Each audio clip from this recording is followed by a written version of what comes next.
Nous attendons une baisse des prix de l'immobilier de l'ordre de 3% au cours de la seconde moitié de 2023 et une stagnation des prix en 2024. En fait, pendant des années, le marché de l'immobilier en Belgique a été soutenu par des taux d'intérêt extrêmement faibles. Mais tout a changé quand la politique monétaire de la Banque centrale a été modifiée et que les taux d'intérêt ont fortement augmenté.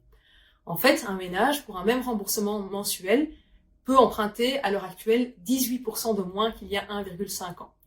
Et ça, évidemment, ça pèse sur la possibilité pour les candidats acheteurs d'avoir un crédit hypothécaire et donc d'acheter un bien immobilier. En conséquence, on voit une très forte hausse des délais de vente, ce qui veut dire que le marché risque de se retourner et que les prix vont commencer à baisser. Bien sûr, ce ne sont pas tous les prix. Ce sera la moyenne des prix et en fait, certains biens risquent de voir leur prix continuer à augmenter, notamment les biens qui sont efficaces énergétiquement, qui ont un bon PEB, car les régulations deviennent de plus en plus strictes. A contrario, les biens qui sont peu efficaces énergétiquement risquent de voir leur prix baisser plus fortement.